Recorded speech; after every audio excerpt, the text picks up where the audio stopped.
Olá, meus irmãos e irmãs de Ideal Espírita, vocês amigos e amigas que nos acompanham aqui na página Estação da Luz Espírita, muitíssimo obrigado mesmo pela sua companhia. A nossa página Estação da Luz Espírita não tem fins lucrativos, o objetivo é a divulgação da doutrina espírita.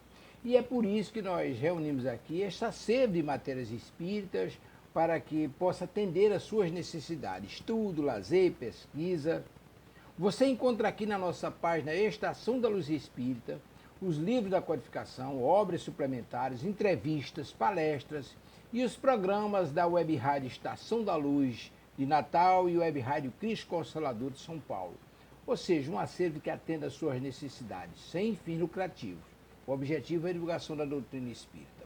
E agora eu convido você para nos acompanhar na reprodução de mais esse trabalho imperdível. Muito obrigado mesmo pela sua companhia e vamos juntos!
Muito bom dia, prezados amigos do Ideal Espírita, amigos espíritas e não espíritas.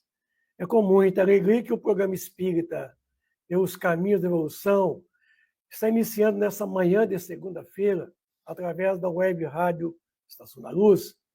O capítulo 5, Os Antigos e Modernos Sistemas do Mundo, é o capítulo pelo qual nós estamos trabalhando com vocês na segunda-feira. Esse livro, A Gênese, de Allan Kardec, é um tratado científico de toda a nossa doutrina espírita, no que diz respeito à criação, ao fenômeno da Gênese. Estamos aí, já vendo com vocês, algumas questões de suma importância para entendermos o que é céu. Porque, pelo sistema antigo, céu é uma palavra que vem do latim coelho, do grego koiros. Isso quer dizer côncavo, curvatura, abóbada. É o que nós temos em termos de interpretação de céu, segundo os sistemas antigos. Então, se fosse mostrar sob a forma côncava, é o que vocês estão vendo pela figura, o céu, na crença vulgar, era tido como uma abóbada real, cujas bordas inferiores repousavam sobre a terra. É o que está aqui, ó, esse desenho. Ele marcava os confins, vasta cúpula cuja capacidade o ar enchia completamente. Então, esta era a ideia de céu. Mas com o avanço de tudo, sem nenhuma noção de espaço infinito, que nós não tínhamos, incapaz mesmo de o conhecer, imaginava os homens que essa abóbada era constituída de matéria sólida. Então, veio a denominação de firmamento, de firme, sólido, que ele foi dada sobreviveu a crença com grande significado, firme, resistente, do latim firmamentum, derivado de firmus, e do grego erma, ermatos, firme, sustentáculo, suporte, ponto de apoio. Essa era a ideia da antiguidade. E aí nós passamos a observar ao longo da trajetória evolutiva de que, na verdade, o céu não se encontrava com as bordas do planeta Terra, nas extremidades. Porque acreditava antigamente de que você fosse caminhando na direção lá no final da Terra, do outro lado seria o abismo. Isso foi desmentido. Porque até então nós não tínhamos feito aquelas viagens marítimas a nível intercontinental. Mas quando se foi feito as viagens intercontinentais, observou de que a Terra não tinha fim, de que a Terra não era plana, de que a Terra era totalmente esférica. Então, chegou a essa conclusão hoje. Mas percebam vocês antigamente, olha aqui pelo desenho. Né? Aqui está a superfície da Terra, acreditava que a Terra era uma tábua, comparada a uma tábua de moinho, e que o céu unia desde a extremidade até a sua máxima amplitude, e do outro lado, unindo a outra extremidade. Formava-se uma grande cúpula, e é preenchido de ar. Essa ideia só foi aceita na antiguidade, nos velhos sistemas do mundo. Com o advento da ciência, isso foi mudando paulatinamente. Bom, as estrelas de cuja natureza não podia suspeitar eram simplesmente pontos luminosos lá no céu, de volumes diversos, engastados na abóbada como lâmpadas suspensas, dispostos sobre uma única superfície e, por conseguinte, todas as mesmas distâncias da Terra. Então, com aqueles a gente vê no interior de certas cúpulas pintadas de azul, figurando a do céu. Então, essa é a ideia de que as estrelas eram pontos luminosos fixados nessa abóbada celeste para poder enfeitar as nossas noites escuras. Essa era a ideia. E não sabiam os homens o que estava para vir com o transcorrer dos descobrimentos de grandes e nobres cientistas do passado. Então, o antigo sistema do mundo era muito rudimentar, era muito primitivo, era muito materialista, certo? Então, imagine lá no céu, naquela abóbada, naquela cúpula, pequenas lâmpadas acesas durante o dia, eram desligadas, e à noite acendiam essas lâmpadas. Interessante, né? E que as mesmas tinham a mesma distância com relação à Terra. E hoje, entendendo que cada estrela dessa que está no céu, nós não sabemos, nós não temos como dizer que uma está próxima à outra. Porque, de forma de perspectiva, de visão, parece estar tudo uma ao lado da outra. Não, mas estudando a profundidade de cada uma, a gente vai perceber que essa visão de perspectiva dá para nós uma noção de que cada uma está numa posição de perspectiva. Tem aquelas mais lá no fundo, aquelas no meio, aquelas mais próximas. Então, verifica que essa visão é puramente relativa, tá? De que ela não determina nada com exatidão, nada de pronto. É tudo relativo. Se bem hoje sejam outras ideias, o uso das expressões antigas se conservou. Ainda hoje se diz, por comparação, a abóbada estrelada, sob a cúpula do céu, cúpula, né? É essa curvatura que o espaço dá para nós a sensação, certo? É uma forma ilusória que dá a nós a sensação de um espaço de um ponto ao outro ponto. Então, se você pegar aqui o ponto da extremidade dessa abóbada, em comparação a esse aqui, você vai notar que ela forma uma cúpula, uma curvatura. E, na verdade, tudo isso é muito relativo. Muito relativo. Porque aqui é uma visão muito ampla de um espaço enorme.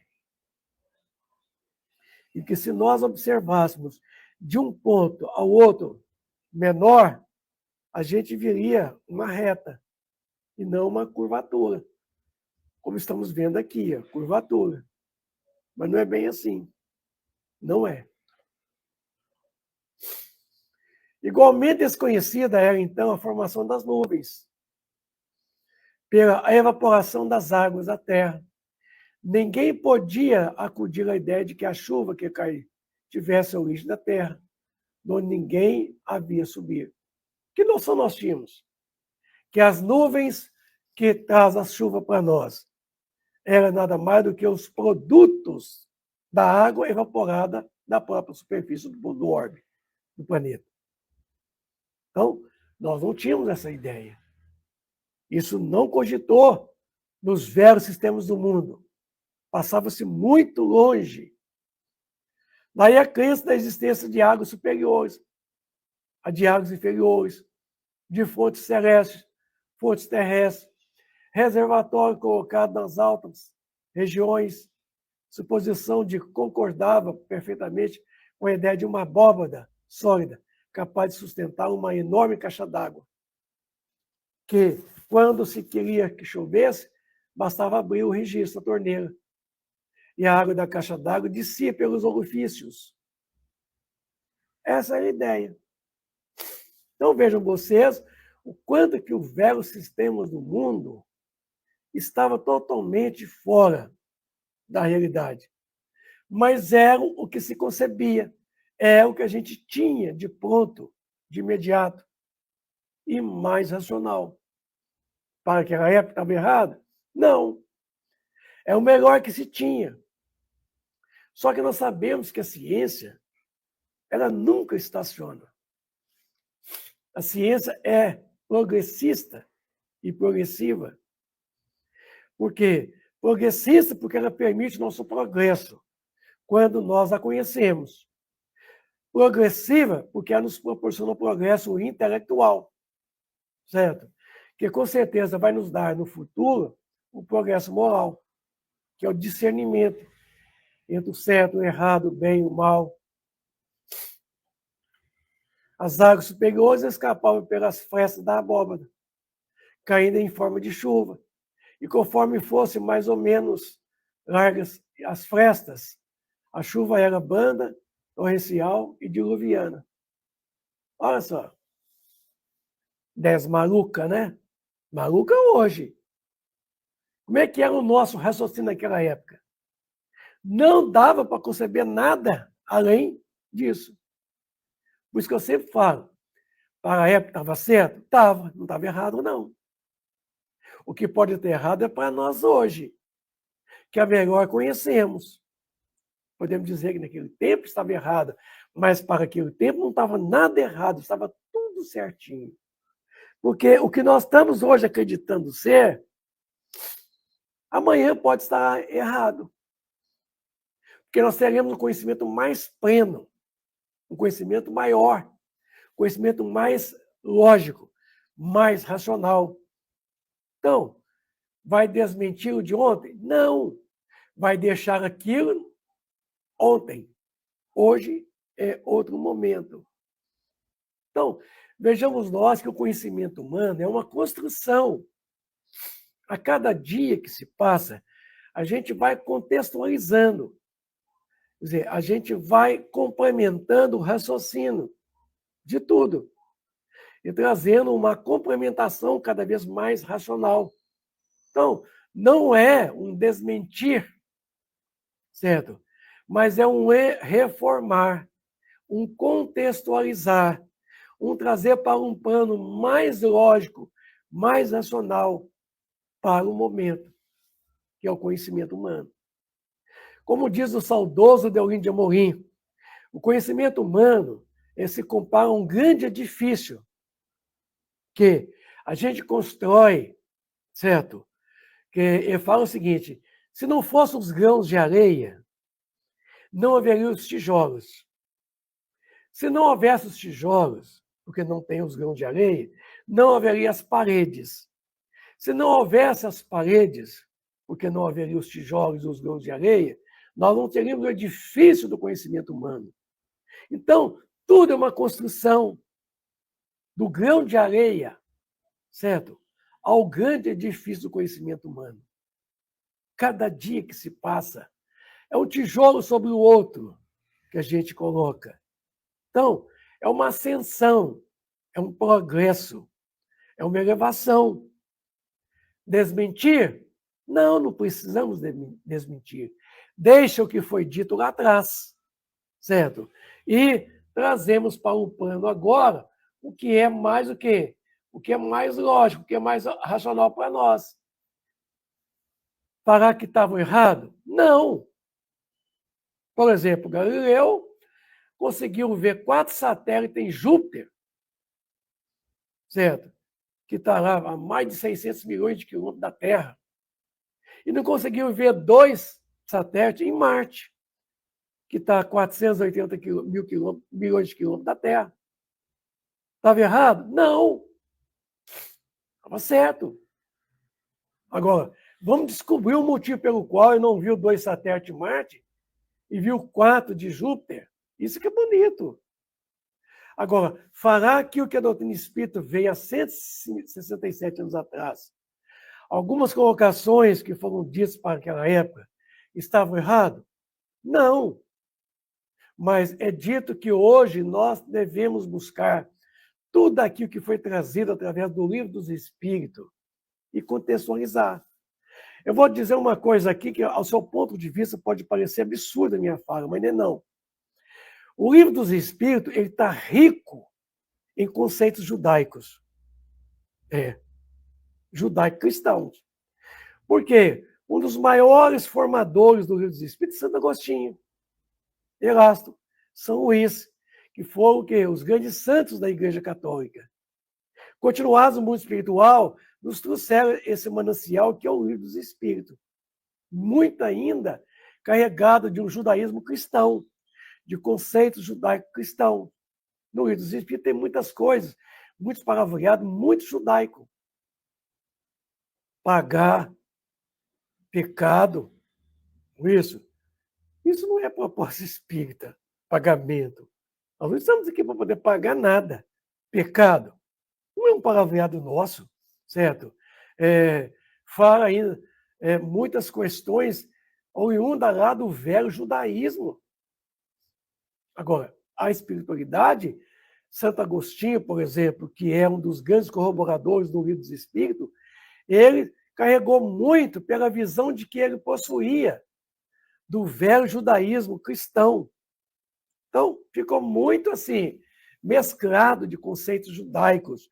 E cabe a mim, cabe a vocês, trazer para um plano racional, certo? Porque a doutrina espírita não coaduna com essas ideias de pecado, certo?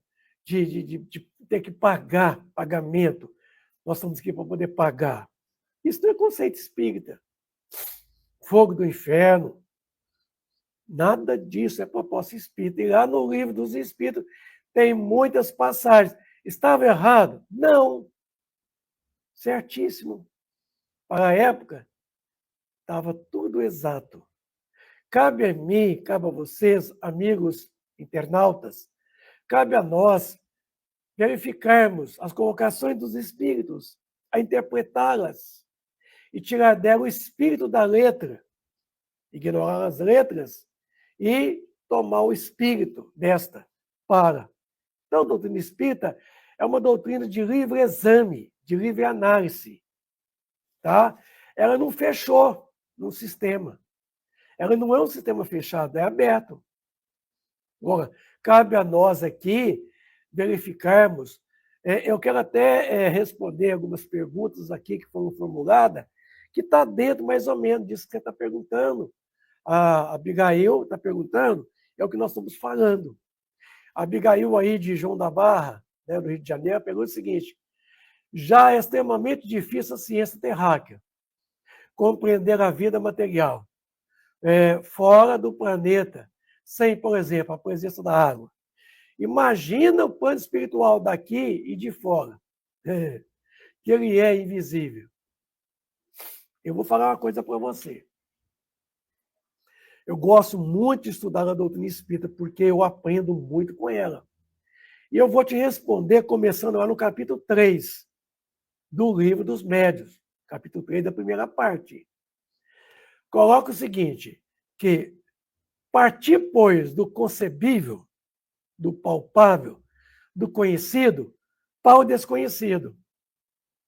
Partir, pois, daquilo que é visível, palpável, certo? Para aquilo que é invisível, intocável. A gente sempre quer partir do contrário. A gente sempre quer partir do inconcebível, do invisível, do não tangível. E lá a espiritualidade, disse a Kardec a todos nós, que se nós queremos realmente encontrarmos a verdade, nós temos que partir daquilo que é concreto. Então, eu tenho que partir da matéria.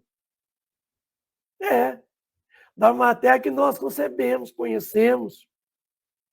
E esta matéria pertence ao sistema materialista, ao materialismo.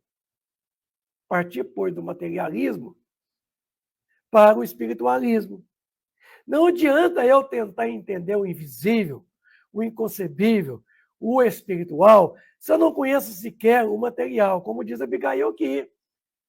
Se nós temos dificuldade em entender tudo aquilo que está na superfície da Terra, tudo aquilo que é físico, tudo aquilo que é material, é tangível, que nós não conhecemos tudo ainda, conhecemos um pouco da vida material. Como é que eu vou conhecer a vida espiritual, que é invisível, é intangível? Para nós ainda é muito inconcebível. Então, eu parto desse princípio que está lá no Livro dos Médiuns. Partir, pois, do material, do concreto, do concebível, para o inconcebível, o invisível, certo? O mundo espiritual. Porque o materialismo vai morrer, e está morrendo, e morrerá por falta de matéria-prima, que é a matéria. Então, vejamos nós que o materialismo é o grande antagônico, é o grande inimigo do espiritualismo. E a doutrina espírita, ela veio para nos espiritualizar. Não veio unicamente para espiritizar, não. Ela veio para espiritizar e nos espiritualizar acima de tudo. Porque diz lá nesse mesmo capítulo 3, de que antes de você fazer alguém espírita, faça-o espiritualista. Como diz Paulo de Tarso aos Romanos 12, versículo 2. Transformai-vos pela renovação do vosso entendimento. Então, o mais importante é a transformação. O entendimento corre por conta de cada um. Tá?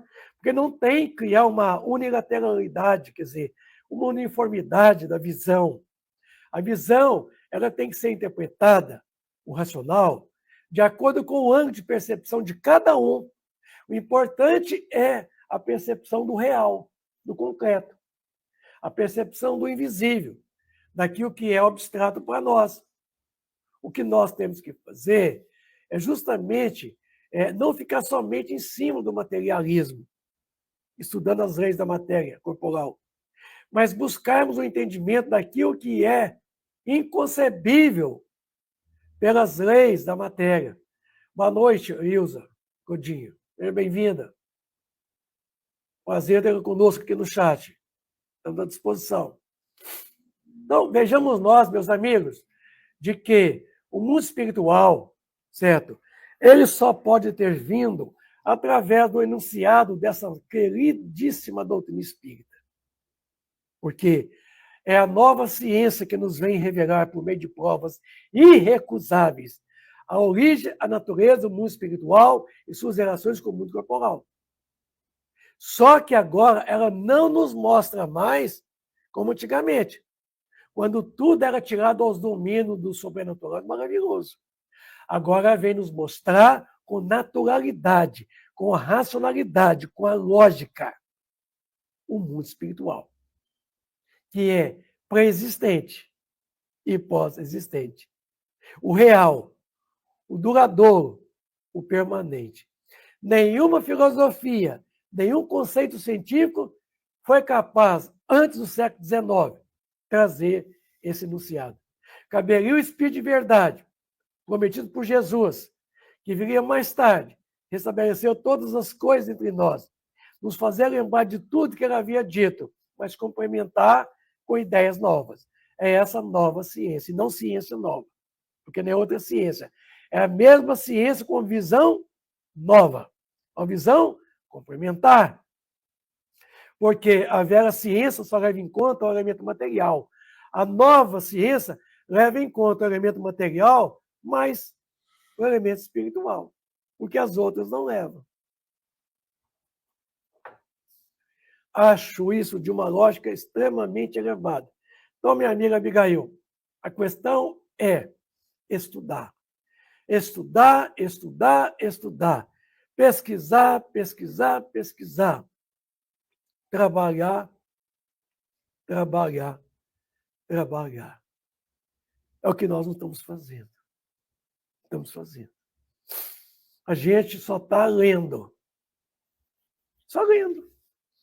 Ah, eu já li tudo. Não entendeu nada. De nada valeu ter lido. Tem que ler, tem que estudar, tem que pesquisar, tem que realizar.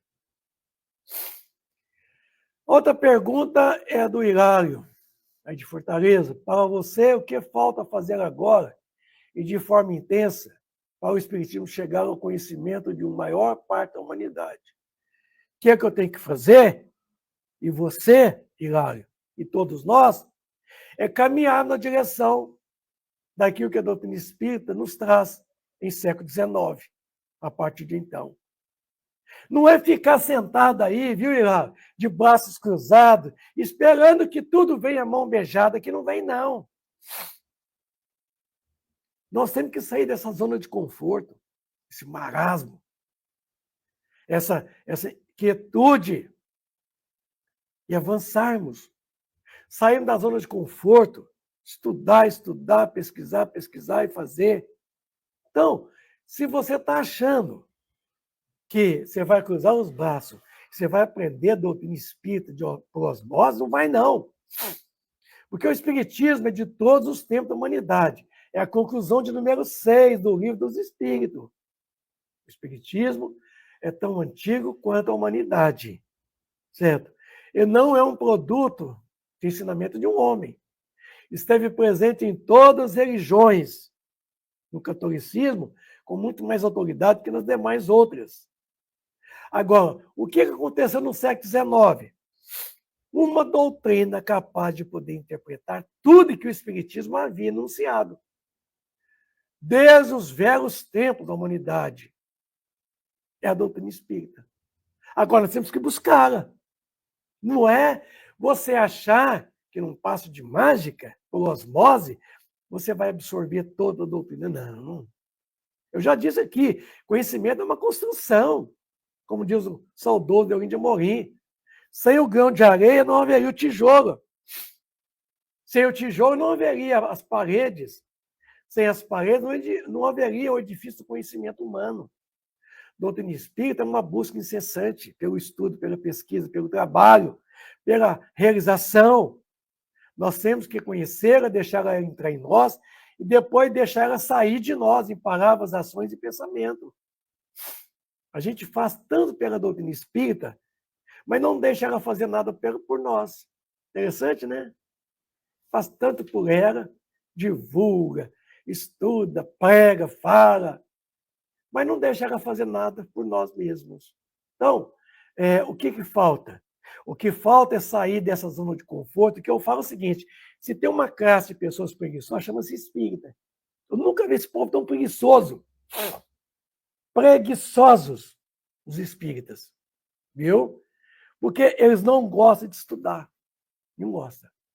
E vão para a tribuna espírita enfeitar, para bobagem, inventar. Porque eu nunca vi tantos Santos Dumont inventando. Você pergunta, onde é que está escrito isso? Não, está lá. Aonde? Não está escrito lá. Aonde? Então, o que tem de espírita preguiçoso, primeiro que não trabalha. Você não vê nenhuma atitude. Não estuda. Você não vê uma pesquisa. Você não vê nada de novo. Eu nunca vi um amadorismo quanto há nos espíritas, aqui no Brasil. Lá fora eu não conheço, posso nem dizer lá fora. Espírita gosta muito de fenômeno. Conversar fiado com os espíritos, fiado. Porque o que a gente ouve por aí é conversa fiada. Tem nada de seriedade. Picuinha, mediatismo, palhaçada às vezes. Então, o que precisa sair desse comodismo, pegar as obras e estudar, estudar, estudar, divulgar. Não divulgam. Não divulgam. A gente vê aí, nós recebemos oradores de Brasil afora, aqui em Divinópolis, em eventos, semanas espírita, encontros, seminário. Esse pessoal chega aqui achando que Divinópolis está muito atrasado no conhecimento espírita. E chegam aqui falando abobrinhas. Abobrinhas.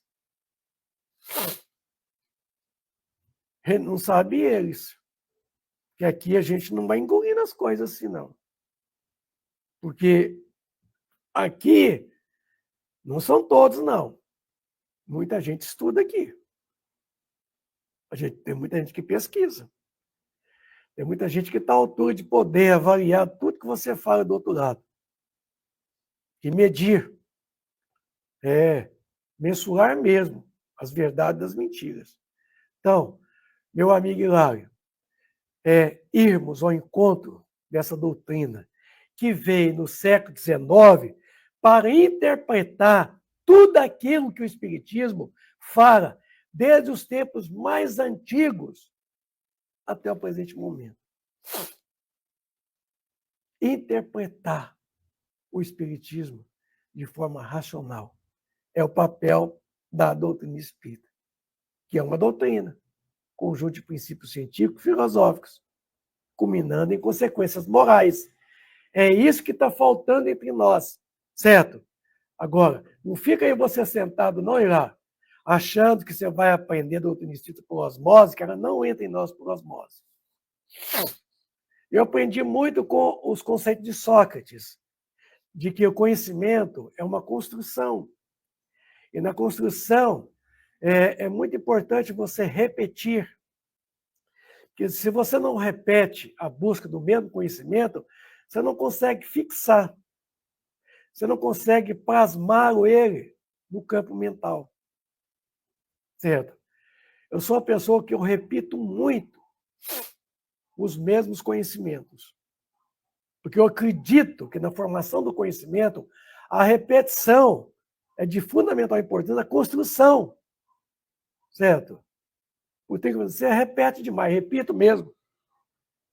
Porque se você não sabe, o conhecimento só se fixa na nossa memória relembrando, tornando relembrar, tornando relembrar.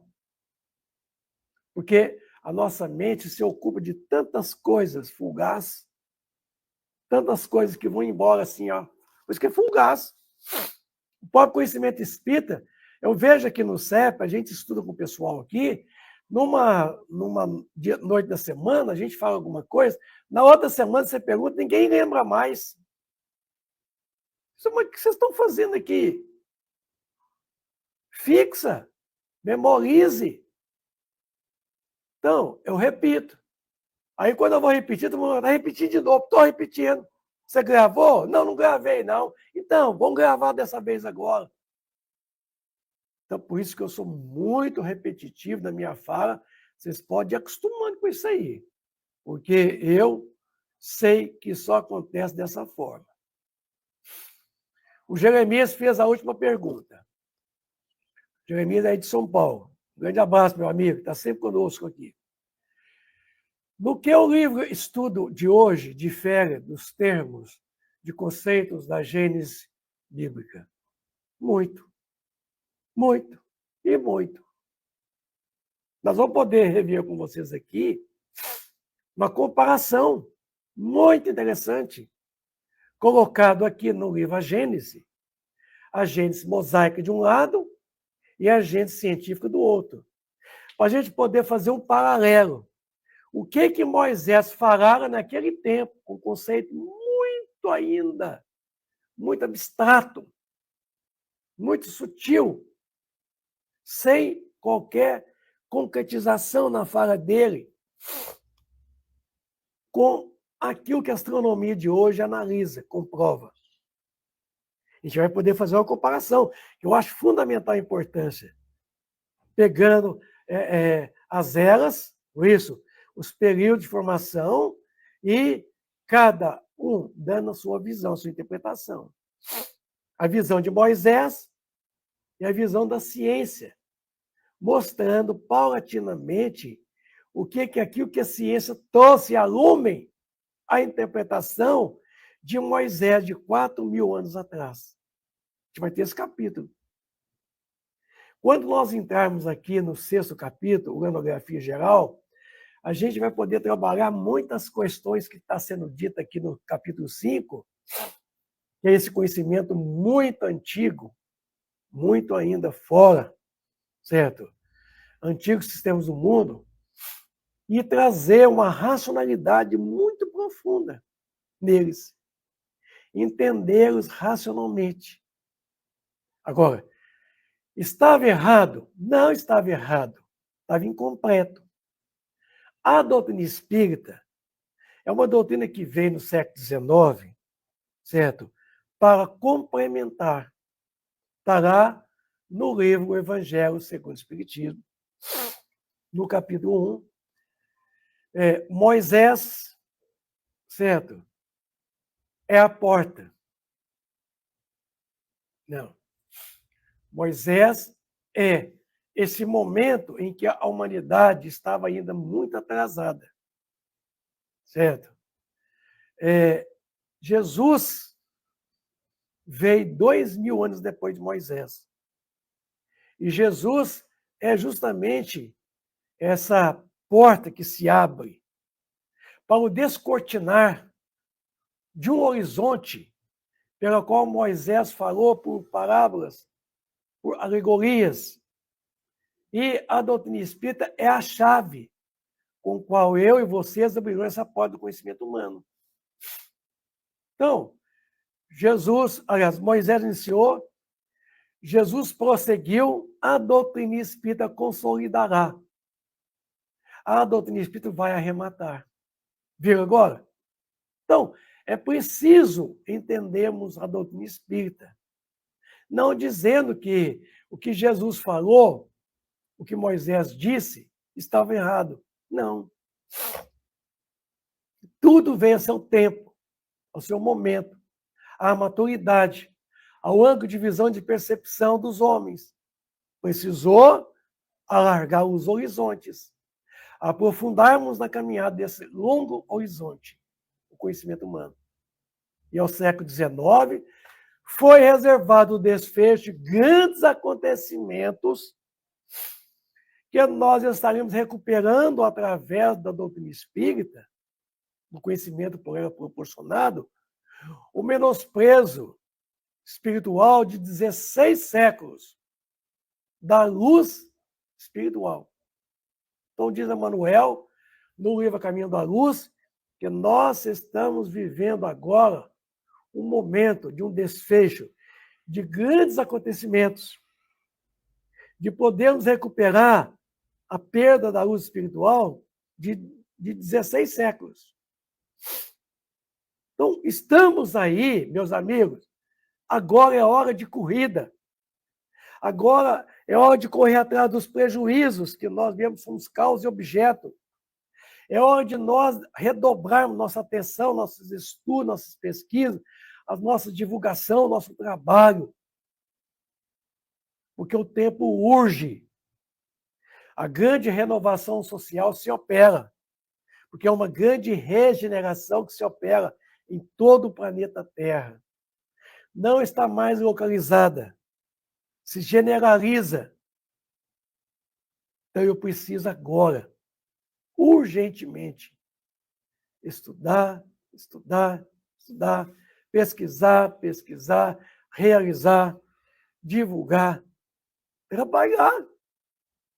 E ficar desse marasmo que é o movimento espírita, absolutamente.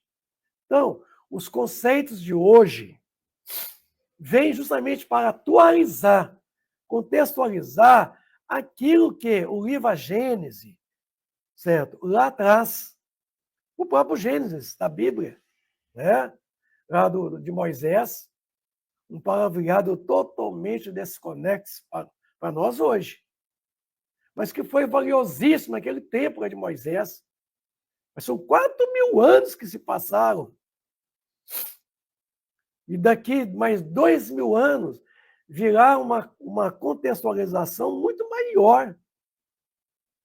Daqui 2.000 anos, as pessoas vão poder estudar a doutrina espírita de uma forma muito mais ampla, muito mais racional, mais lógica. Prosseguindo o estudo da segunda-feira, a ignorância completa do conjunto do universo e das leis que o rege, da natureza e da constituição e da destinação dos astros, que, aliás, pareciam tão pequenos comparativamente à Terra, fez necessariamente fosse essa considerada uma coisa principal. O fim único da criação e os astros como acessórios, exclusivamente criado em intenção dos seus habitantes. Então, as estrelinhas no céu é para poder enfeitar. As estrelas. Isso. É um enfeite. A lua à noite é um enfeite para os namorados enamorarem sob o luar. A noite estrelada é a noite luar. Isso. Essa é a ideia.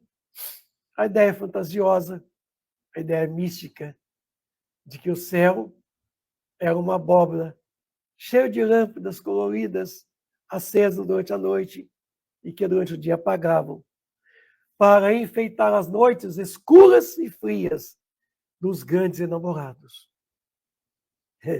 Muito poético, né?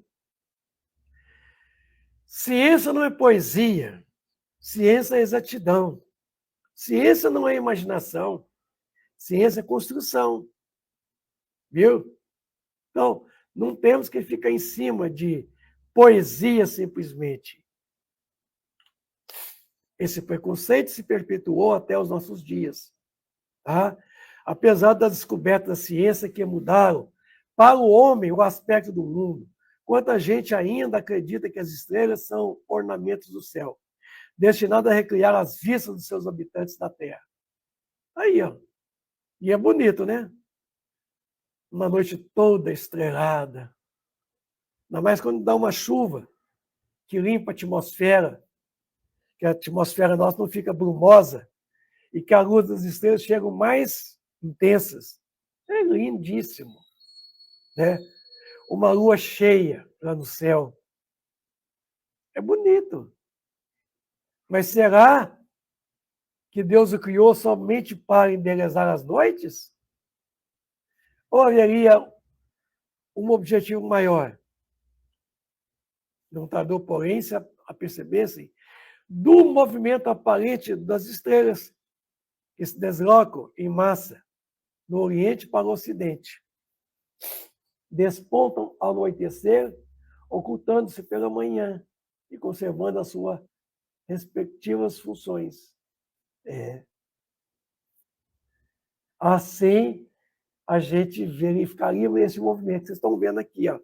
Esses rastros aqui seria uma observação demorada de que, uma vez a Terra girando, esse rastro aqui seria de uma estrela, que ao longo da trajetória da linha do horizonte para o outro horizonte, formaria esse rastro. Porque seria o rastro de uma estrela. Como as estrelas não deixam rastro, aqui é uma suposição mecânica, rotatória do planeta. Certo? De que cada uma se ocupando uma posição determinada na esfera celeste, tá? Estando a Terra viajando a 467 metros por segundo, em seu próprio eixo, em 108 mil quilômetros por hora em torno do Sol, a gente não se percebe esses movimentos. Tá? A não ser quando se percebe, quando se faz dia, se faz noite.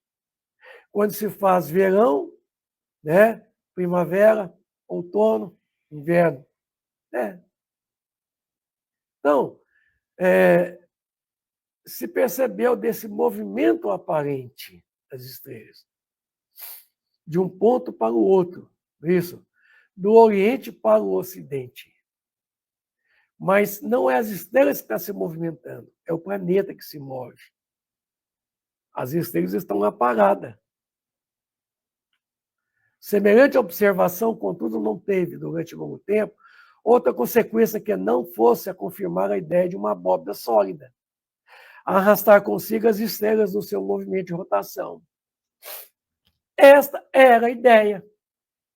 Lá em cima está a abóbada, e ninguém desmente. Lá em cima estão essas estrelas que se movimentam em cima dessa abóbada, certo? Que durante a noite elas são visíveis, que durante o dia elas apagam, e que há um movimento destas. E nunca se percebeu de que a Terra é que girasse. Erastatone, um grande grego, foi quem iniciou a medida da circunferência da Terra, logo no início. Então, foi uma pessoa que trouxe um conhecimento enorme de que a Terra era esférica. Isso, teoricamente, para aquela época na Grécia, um absurdo. Erastatone fez grandes experimentos, grandes comprovações. Filósofo grego. E que a maioria dos filósofos eram cientistas. Tinham um vasto conhecimento científico. Porque a filosofia está muito próxima à ciência. Porque a filosofia indaga, questiona, a ciência comprova. Tá? Então, a gente percebe isso aí, de que essa visão era muito ainda, muito primitiva, muito grosseira. Essa abóbora celeste, certo? As estrelas rodopiando em torno da Terra, Sol. A Terra é o centro do universo. Mas isso é pela condição do homem. O homem quer sempre ser o centro. Sempre o local central. O homem quer que tudo gire em torno de si. Que todos girem em torno de si mesmo. Quer isso? Essas ideias primárias, simplistas, constituíam, no curso de largos períodos seculares, o fundo das crenças religiosas e serviu de base a todas as cosmogonias antigas, que é o estudo do cosmos. Muito, muito, muito atrasado. Muito, muito rudimentar. Muito, muito desproposital. Mas era o melhor da época. É o que tínhamos na época. Porque o raciocínio nosso não podia admitir nada mais e nada menos. Aquilo era o bastante, era muito de entupir o nosso raciocínio. Hoje, já se sabe de que todos esses velhos sistemas do mundo caducaram. Ficarão na lembrança, mas desprovidos de fundamentações. Hoje. Conhecimento é assim. O que você acha que hoje está errado, amanhã pode ser comprovado estar certo. Mas muitas coisas comprovadas hoje estar certas podem estar equivocadas, que amanhã serão consolidadas, complementadas pelo raciocínio mais lógico. Essa é a verdade. A verdade está em toda parte. A verdade está em todos os lugares. A verdade sempre existiu, só que nós nunca a procuramos. Como diz o apóstolo João, conhecereis a verdade e a verdade vos farás livres. Livres de quê? da ignorância. Ignorância fruto do conhecimento? Não. Ignorância fruto do nosso primitivismo. Ignorância causadora do sofrimento de todas as dores. Conhecereis a verdade. Olha o verbo. Olha o tempo do verbo. Futuro. Conhecereis. Então, quer dizer, está dizendo para você, busque e acharás. Batei a porta abrir-se-vos-á. Porque todo aquele que pede, receberá. E a atitude de pedir não é você ficar exclamando, não, choramingando, não. É você ter atitude, é você ter ação, é você pegar e fazer. Saia, meu amigo, dessa zona de conforto que você está, dessa preguiça. Segunda-feira é dia da preguiça. Como diziam os velhos, nossos avós do passado. Certo? Então, é isso que nós temos que fazer. Doutrina espírita, uma doutrina progressista e progressiva.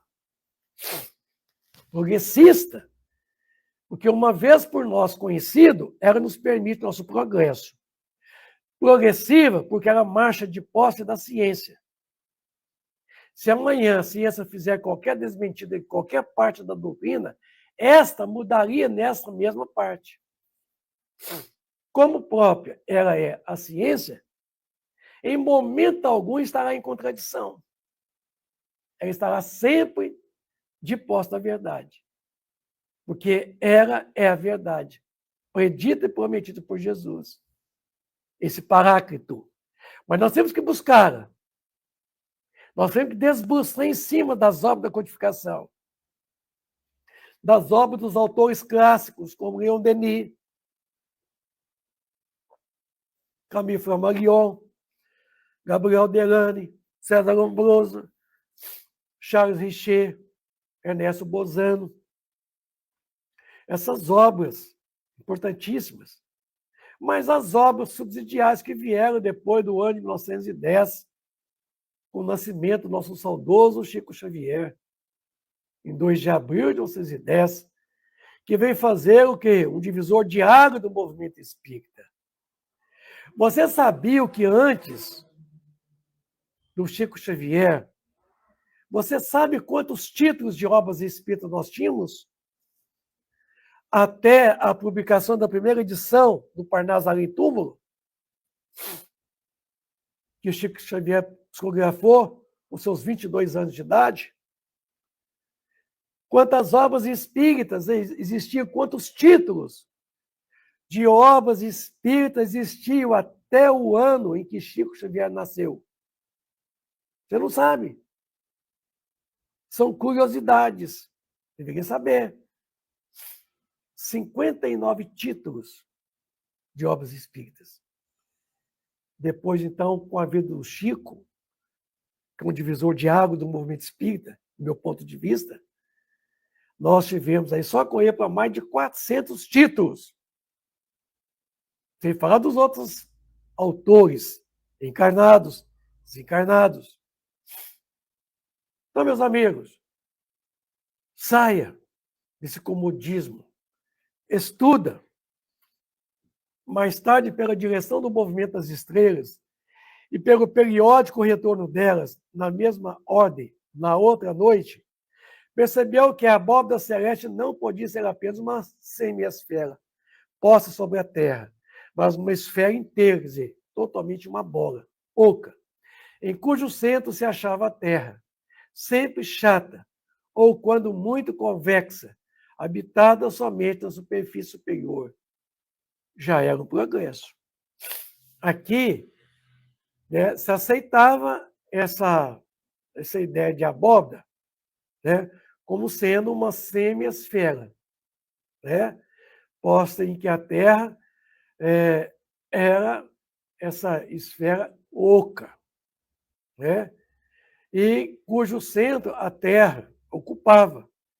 E sempre no seu movimento, certo?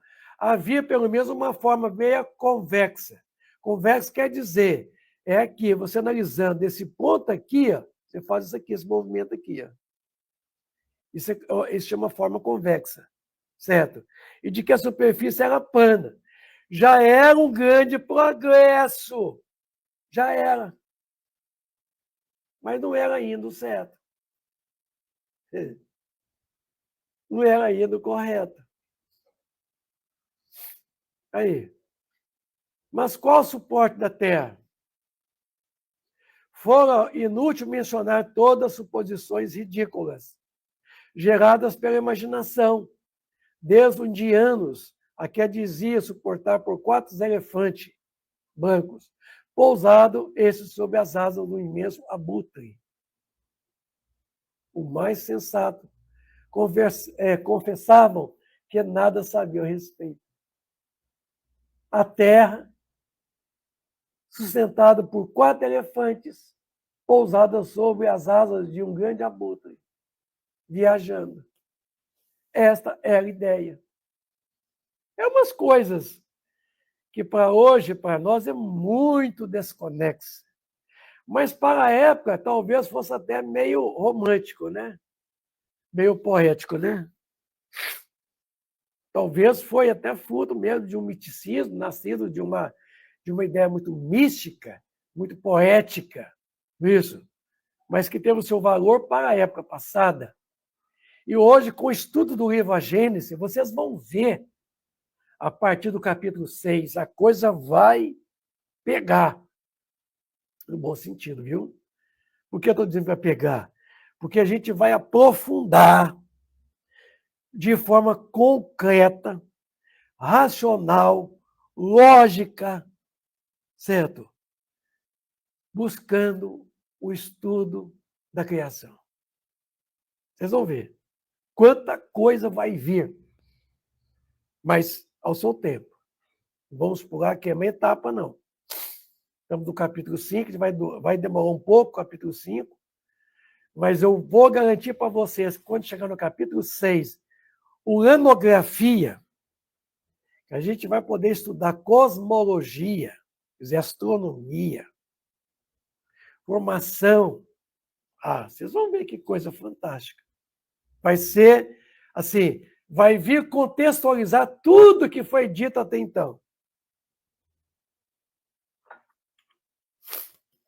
Entretanto, uma opinião geralmente espalhada nas teogonias pagãs situava nos lugares baixos, ou outra, nas profundezas da terra, ou debaixo desta. Não havia bem a morada dos repóbulos, chamado inferno, isto é, de lugares inferiores, e dos lugares altos, além da região das estrelas, a morada dos bem-aventurados. Então, o paganismo, que semana que vem eu vou falar um pouco a respeito dele para vocês, eu vou colocar para vocês como que era a visão do paganismo com relação a essas questões, porque tudo passou pelo paganismo, certo? Aí o judaísmo veio trazendo uma grande herança do paganismo. E o paganismo era ainda um conceito muito atravancado, muito grotesco, muito grosseiro, muito materialista, muito atrasado, mas que foi valiosíssimo para o momento daquele estado de completa ignorância. Então, semana que vem, a gente vai trazer para vocês aqui um pouco da visão do velho paganismo, o quanto que contribuiu para o judaísmo, né? E hoje, a doutrina espírita. Viu? Então, meu tempo já está esgotando. Eu quero muito poder dizer para vocês da minha gratidão por estar com vocês mais uma segunda-feira. Agradecendo a Ilza Godinho, aí que está conosco, de Blumenau. Um grande abraço, minha amiga, por estar conosco no chat. Eu agradeço a todos vocês, amigos internautas que estão conosco aí, ou em qualquer outro momento. Eu quero muito agradecer a Deus acima de todos e de tudo, pelas benesses dessa manhã de segunda-feira, pelas dádivas. Agradecemos a Jesus, nosso amigo e irmão incondicional de nossas vidas. Agradecer a toda a espiritualidade aqui presente, aí com vocês também, mas agradecer também a direção da Web Rádio Estação da Luz, na pessoa do nosso estimado amigo senhor Tavares. Então, a todos vocês, amigos internautas, eu convido para que vocês estejam comigo mais uma vez, na sexta-feira, às 19h20, estudando sistematicamente o Livro dos Médiuns, também no seu 5º capítulo, das manifestações físicas e espontâneas. E agradeço o carinho e atenção e desejo uma feliz semana, uma boa segunda-feira, repete, muita paz, muita alegria. Fica com Deus. Obrigado. Bom dia.